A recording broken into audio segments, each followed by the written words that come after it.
1. This is to show you how to create a new transaction log for a new client. I've created a demo folder. Close that. And you can see that I've copied the template for the transaction log. What I'm going to do is go in here and I'm going to go to File and I'm going to make a copy. I'm going to leave it in the same folder. I'm going to call it copy of template. Actually, what I'm going to do is change this to the test drive client. You want to put your client's name here. Then I go ahead and make a copy. And I close the original because there's too much chance I'll get into the wrong one playing back and forth. So this is the way it's set up at the moment. You can see that these are all drop downs. Down here we have withdrawals. Then we have another sheet for deposits. The idea here is that you're going to want to send this to your client with the transactions so they know from what institution it comes from, and then they can answer questions about category, classes, and grants. You can see that I have some data here already. This is what I would call dummy data that we put in, and now I'm going to show you how to populate it specifically for that client. So I'm going into QuickBooks. This is the sample company. I go down to Reports. There we are. And the first thing I'm going to do is I'm going to type the word in list, L-I-S-T, and it gives me the account list.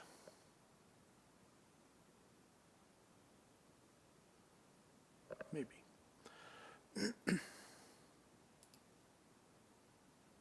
Sorry.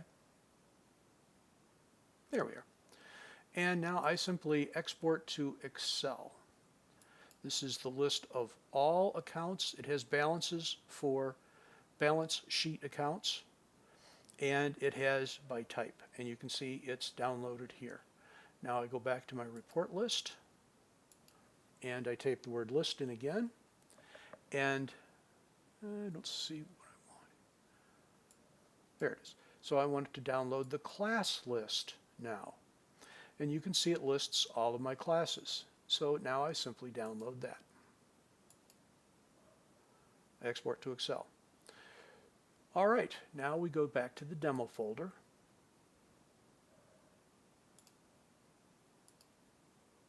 There we are. And here's my test drive client transaction log and my original template, which I tend to keep in a template folder so I don't clutter up my client folders. I'm going to upload a file, and you can see I have the class list and I have the account list. I've selected both of them and opened them, and it will upload those.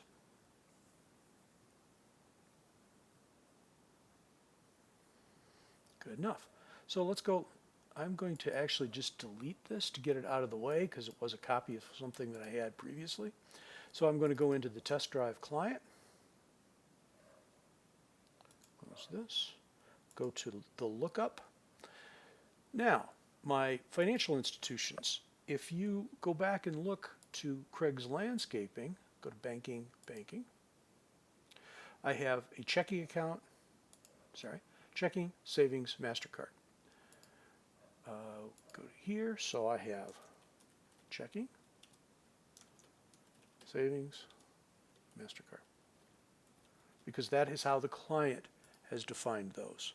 And so now when I come over here, I do a download and I can select from one of those depending upon where the transaction originated. I have a video on how to populate this, but right now we're trying to create one. So that takes care of that. Now I go back over to my demo folder and I open up classes. I simply highlight this field, or these fields, copy them, go over here, and paste. Boom, I'm done. Now I go back to my demo folder and I go to my account list. All right. Now I'm going to highlight this. Let's see. So I'm going to say view freeze up to row 5. So I've frozen all this. One thing you'll find that makes it easier is if you highlight these, and then I like to use right click and delete rows 1 through 4. That will make your life easier. Down here you've got another one. I'm going to delete this row. The idea is those will cause problems when you're filtering. Now I'm going to highlight the whole thing, and I'm going to click on the filter. And you can see that it creates filters for you. Now I want to go to type. I'm going to clear it. And what I'm going to download are simply the expenses, and as long as I'm at it, the other expenses. Okay, you can see that's filtered this for me.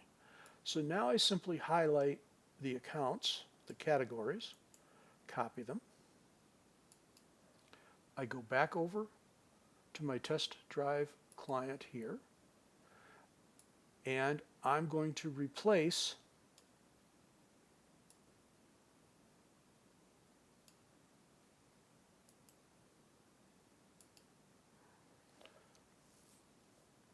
there we go.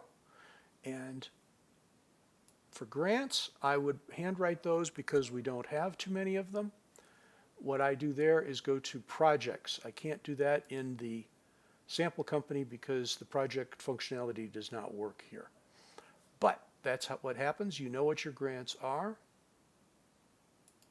So now, oh, and the income is pretty standard.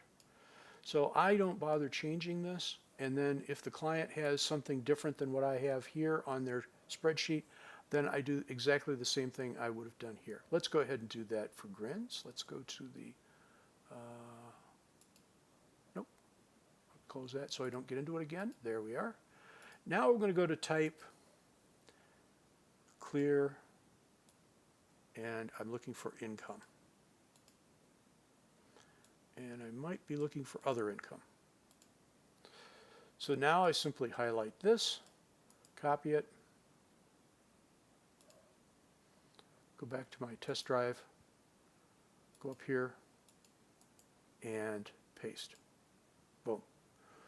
So now when I go to the, for instance, the withdrawals side, the expense categories show up, the classes show up, and the grants show up. I really recommend that you have your clients fill in no grant if there's no grant. That way you know that they've at least looked at it. And for the deposits, again, here you have your banking institutions. Your category is, these are all income categories, same classes that we had before and the same grants that we had before. So this is ready for the client to start completing. Now what I do is go to share, and you can see that it's restricted. I am going to say anybody with the link can be an editor. Now I'm going to copy the link, and I'm done. I'm going to create an email. Please complete the linked worksheet. You'll decide what you want to do here. And here is a link to your worksheet. I come down here. First I highlight this. Sorry, my bad. I come down here to the bottom. I go to the insert link. I simply paste the link that I had previously copied, and then I say OK. Now what I do is I go through and say I want to save as a template, save as a new template, and when I do that, this is what pops up. I would probably put the client name here somewhere, but then you're going to do this once a month, so it saves you the problem of having to create this all the time. And then you simply go here, templates, and you click on any of the, you'll have it saved here, you click on the appropriate one and it populates it for you, and then you can send it off, including all the links. I hope that's understandable, but that's how you set up the transaction log for the client to use.